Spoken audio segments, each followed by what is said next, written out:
Et j'appelle professeur Al-Malki, professeur Abid et docteur Briquet pour modérer cette session. Docteur Benazzouz de nous parler des actualités du programme national d'immunisation et des perspectives. Pardon. Allez-y. Merci beaucoup, merci cher professeur. Tout d'abord, je tiens à remercier Monsieur le Président de m'avoir invité le Programme national d'immunisation à assister à ce congrès, vraiment qui est magnifique. D'ailleurs, c'est un honneur pour moi d'être aujourd'hui avec vous.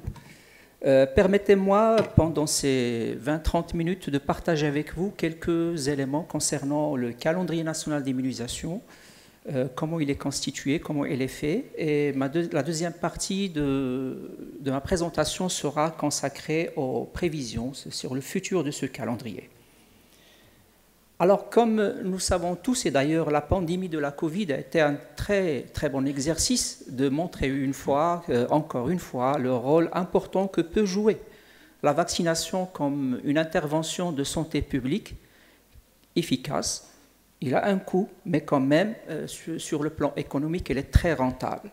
Donc la vaccination reste et demeure, je pense, un élément vital d'un système de soins, de santé efficace.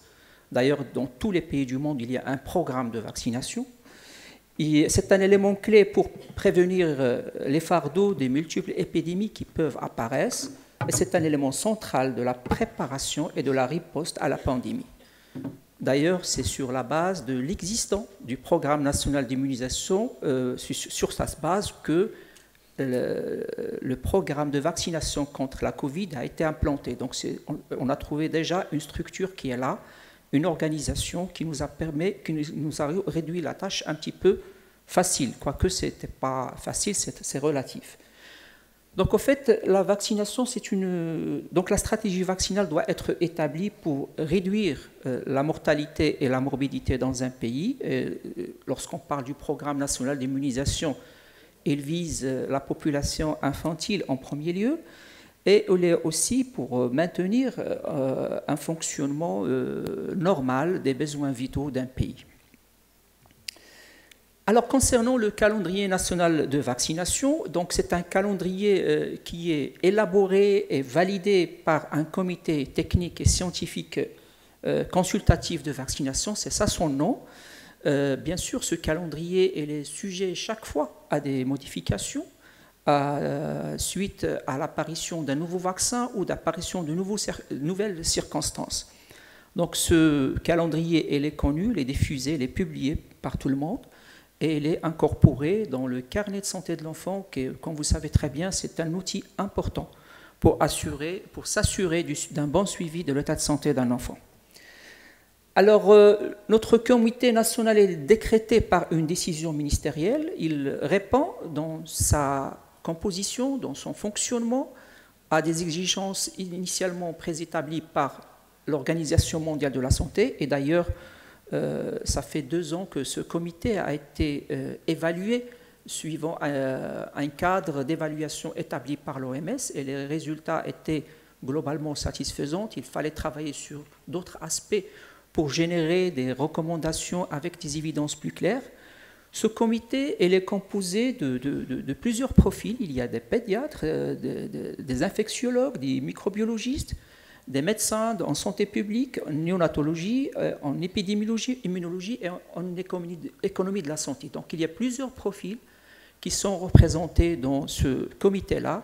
Et bien sûr, au-delà de ça, il y a un équilibre territorial dans la représentativité. Donc on trouve toutes les régions, tous les CHU sont représentés, bien sûr avec des degrés divers, mais il y a une représentativité de l'ensemble des CHU au sein de ce comité. Et bien sûr, lorsque il y a lieu de le faire, le comité peut inviter d'autres profils, d'autres personnes pour asseoir ces recommandations sur un niveau optimal de précision et de vérification. Alors, comme j'ai dit tout à l'heure, le calendrier national, c'est le résultat d'un travail du comité.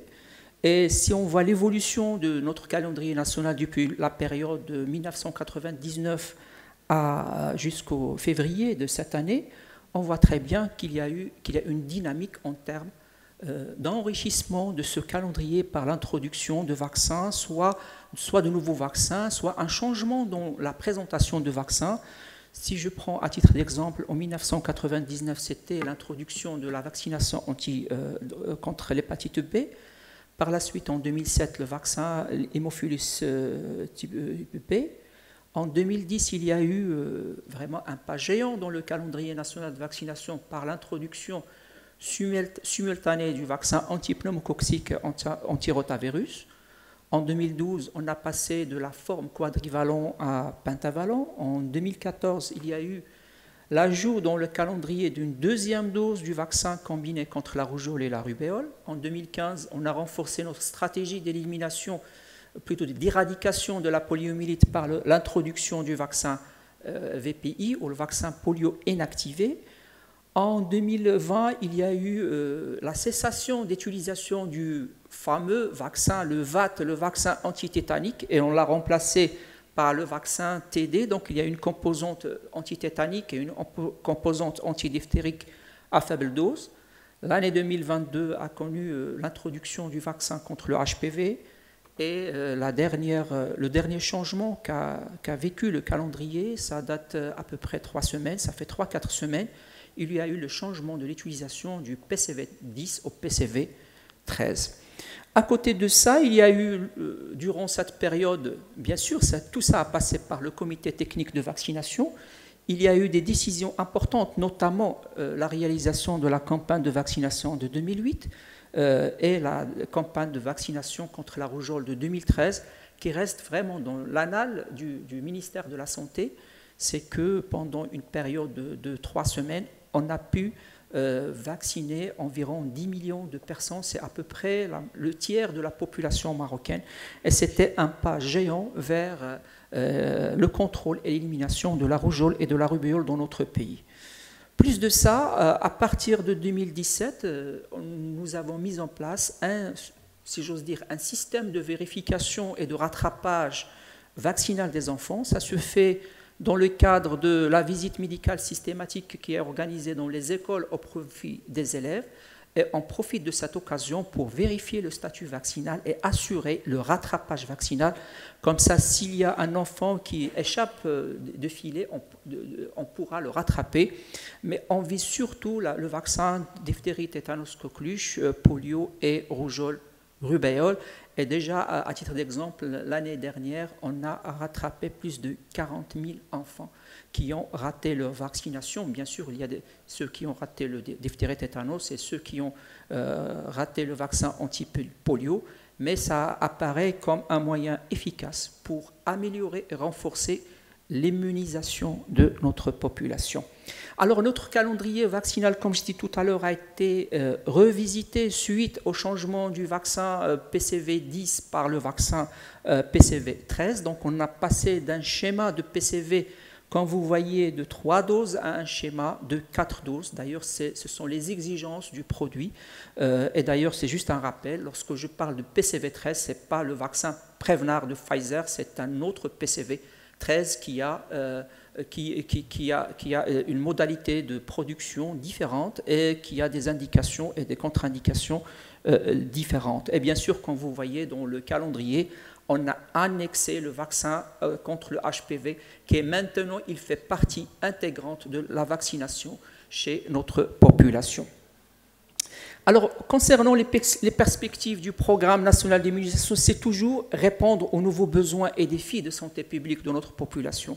C'est-à-dire, on est à l'écoute, on est dans l'observation, et chaque fois, s'il y a un défi qui s'impose, bien sûr, nous allons s'aligner à ça. De même, nous sommes sous la coupole, si j'ose dire, d'un plan stratégique mondial qui est décrit comme programme de vaccination à l'horizon de 2030 qui est établi par l'OMS. Et bien sûr, ce programme-là, c'est la lumière du phare que nous essayons de suivre. en termes de faire bénéficier tout le monde de la vaccination. Lorsqu'on parle de tout le monde, c'est-à-dire élargir le programme national d'immunisation pour ne pas être exclusivement dédié à la population pédiatrique, mais aussi pour assurer la vaccination à d'autres populations jeunes et personnes âgées. Alors, je passe rapidement pour parler des objectifs, mais maintenant, je vais me focaliser sur un certain nombre de questions qui se posent, à des exemples, pourquoi on n'a pas la vaccination contre l'hépatite A dans notre calendrier national de vaccination. Permettez-moi de rappeler tout d'abord que dans le monde, le nombre d'infections aiguës par l'hépatite A, c'est avoisine 160 millions, qui aboutissent malheureusement à peu près 39 décès par an et 2,5 millions d'années de vie ajustées sur l'incapacité. Donc, c'est vraiment un problème de santé publique au niveau mondial.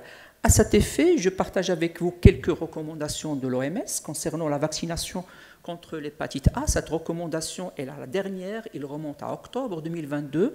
D'ailleurs, l'OMS recommande d'introduire la vaccination contre l'hépatite A dans les calendriers nationaux de vaccination pour les personnes âgées de plus d'une année, si cette vaccination est indiquée sur la base de 3 éléments majeurs. D'abord, il y a une tendance à la hausse de l'hépatite A aiguë, y compris les cas sévères dans un pays donné, soit chez les adolescents, soit chez les adultes. S'il y a un changement dans le degré d'endémicité dans un pays, comme vous savez très bien, nous avons déjà un niveau élevé d'endémicité, c'est-à-dire que la population, elle est si j'ose dire, de nature, elle est immunisée contre l'hépatite A, mais maintenant, avec l'amélioration de mode de vie, l'adduction d'eau potable, on est moins exposé naturellement à cette infection. Donc, il y a une déclinaison du niveau d'endémicité d'un niveau élevé à un niveau moyen. Il y a aussi un élément très important à prendre en considération, c'est le coût du vaccin, tenant compte de son efficacité. Alors, à cet effet, on s'est basé pour répondre à cette question, est-ce qu'il y a lieu d'introduire la vaccination, est-ce que c'est pertinent d'introduire cette vaccination dans le calendrier national de vaccination? Donc, on se base actuellement sur les données nationales sur la séroprévalence des hépatites. C'est une enquête qui a été réalisée en 2019 par le ministère de la Santé. Alors, pour l'hépatite A, il y a une séroprévalence nationale globale qui est de 98%, mais d'ailleurs, les recommandations de groupes d'experts qui ont travaillé sur cette enquête ont bien déclaré qu'il y ait intérêt d'avoir plus de données et d'échantillons représentatifs pour bien asseoir une recommandation. Bien sûr, tout à l'heure, j'ai discuté avec mon maître, le professeur El-Bouzklaoui, et il a parlé qu'il y a un certain nombre d'études. C'est très important parce que faire une action de plaidoyer, on a besoin de données et de chiffres représentatifs parce que cela va engager le ministère de la Santé avec un budget important. D'autant plus que vous savez très bien que l'enquête de 2018 a démontré que plus de 98% des enfants marocains sont vaccinés dans le secteur public. Donc, toute la charge financière du vaccin et du coût du vaccin, elle est portée sur le coût de l'État. Donc, il faut bien avoir des données convaincantes au ministère des Finances et autres pour avoir les fonds nécessaires. Alors, la deuxième volet qu'on pourra en parler, c'est concernant la poliomyélite. Alors, je partage avec vous aussi la donnée du dernier papier de l'OMS à ce sujet, qui date de juin 2022 et qui recommande aux pays de renforcer davantage leur calendrier vaccinal contre la poliomyélite par l'ajout d'une deuxième dose par le vaccin VPI. Et d'ailleurs, comme vous voyez très bien, l'OMS décrit que la meilleure combinaison dans un calendrier vaccinal, c'est avoir un schéma vaccinal combiné à la fois de VPO et de VPI avec au moins 2 doses de VPI. Et lorsqu'on voit cette carte, il apparaît clair que malheureusement, le Maroc, pour la polio, on est encore à 1 dose de VPI dans notre schéma vaccinal et la majorité des pays du monde ont au moins 2 doses, alors qu'on est à 1 dose du vaccin contre le VPI. D'ailleurs, cela nous interpelle de manière énergique, et d'ailleurs, on est en train de préparer une réunion du comité technique de vaccination pour se pencher sur cette question de renforcement du calendrier par l'ajout d'une 2e dose du vaccin VPI. Comme j'ai dit tout à l'heure, actuellement, notre schéma vaccinal, on utilise 5 doses de VPO et 1 dose de VPI à 4 mois. Donc les perspectives, c'est ajouter, et bien sûr, on est en train d'explorer actuellement l'utilisation des vaccins de la combinaison hexavalent, ce qui va de réduire le nombre de contacts de la population avec les centres de santé, va réduire le nombre d'injections au lieu de donner un pentavalent plus une dose de VPI. Et d'ailleurs, dans le projet global que le ministère de la Santé ou l'État marocain est en train d'engager en termes de sécurité d'approvisionnement et de sécurité en termes de médicaments, on est en train de travailler sur ce passage d'un pentavalent à un hexavalent, Inch'Allah, fabriqué chez nous. Alors, le troisième point, c'est l'hémophilus type B. Alors, la dernière recommandation de l'OMS, elle est très vieille, il remonte à 2013. Il recommande d'appliquer l'un des schémas vaccinaux de calendrier suivant, soit 3 doses primaires sans dose de rappel, 3 plus 0, pardon, ou 2 doses en primo-vaccination plus 1 dose de rappel, ou un schéma vaccinal de 4 doses avec 3 doses en primo-vaccination et 1 dose de rappel. Et bien sûr, pour chaque situation, il y a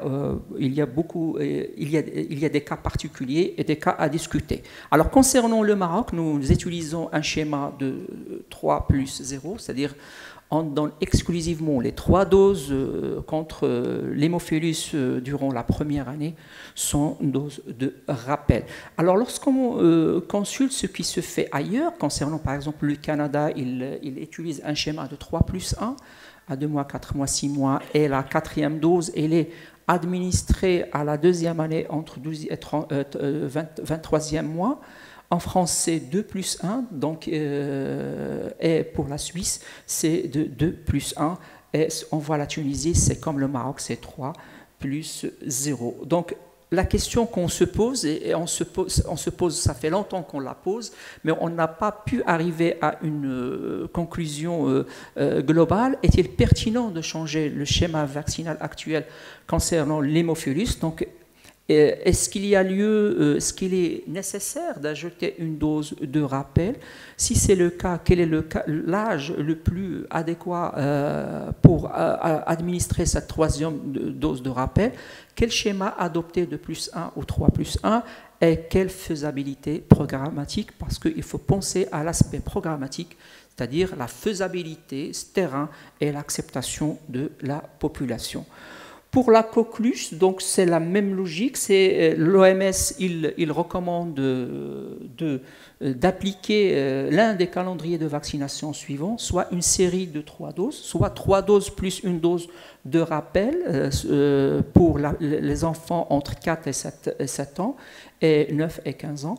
Et bien sûr, concernant le Maroc, on est uniquement à 3 doses primaires et 2 doses de rappel. Donc les 3 premières doses sont administrés à 2, 3 et 4 mois avec un vaccin combiné pentavalent, et les 2 autres doses sont administrées, sont dans les rappels à 18 mois et 5 ans. Alors, toujours, il y a des questions qui se posent. Qu'en est-il de la femme enceinte? Il y a des stratégies qui se font en Angleterre, en France, qui vaccinent la femme enceinte contre la coqueluche. Il y a le milieu professionnel. D'ailleurs, dans des programmes de protection en milieu professionnel, on exige cette vaccination pour les professionnels de santé, la stratégie de coconine aussi, et le rappel de vaccin contre la coqueluche pour les adultes et les futurs parents. Il y a des pays qui vaccinent les futurs parents contre la coqueluche. Alors, avant de terminer, il faut dire que les perspectives de notre programme de vaccination, comme j'ai dit tout à l'heure, c'est faire bénéficier tout le monde de la vaccination durant toute la vie, des bienfaits de la vaccination, parce qu'il a montré, c'est fait d'ailleurs, c'est le slogan de l'OMS pour la semaine de vaccination en 2022, c'est vaccination pour une longue vie pour tous. Et d'ailleurs, comme vous voyez sur le schéma, il y a plusieurs tranches d'âge, donc ça peut passer pour la femme enceinte et même pour les personnes âgées. Bien sûr, pour chaque cible, il y a une vaccination recommandée. Mais c'est important de renforcer le calendrier national de vaccination. Comme je dis toujours, il y a un budget colossal qui est engendré par ce programme de vaccination. D'ailleurs, il y a un budget qui varie entre 420 à 430 millions de dirhams chaque année pour l'acquisition du vaccin. Quoique les vaccins, on les achète selon le marché international avec un coût moins réduit, mais quand même, ça reste très lourd en termes de budget. Donc, chaque fois qu'on est à l'approche où on réfléchit à introduire un nouveau vaccin, on se pose toujours ces questions.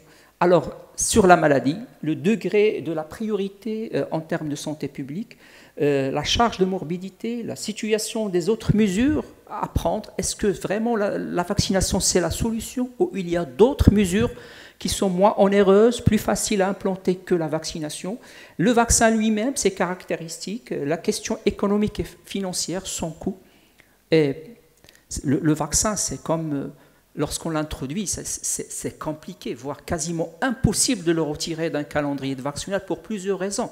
Santé publique, politique et autres. Donc, chaque fois qu'on introduit un vaccin, soit on le change, soit on le garde, mais on ne le retire pas, s'il y a un gros problème. Donc, si on s'engage, il faut avoir tout l'argumentaire scientifique, épidémiologique et de santé publique. Et bien sûr, il y a aussi l'acceptabilité de ce vaccin par la population.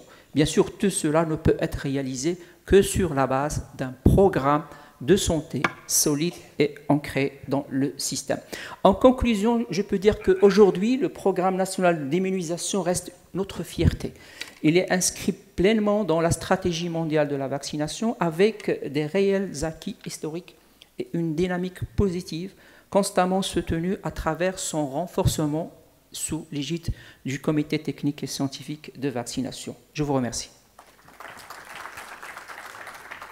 Merci Ibn Azouz pour cet excellent exposé.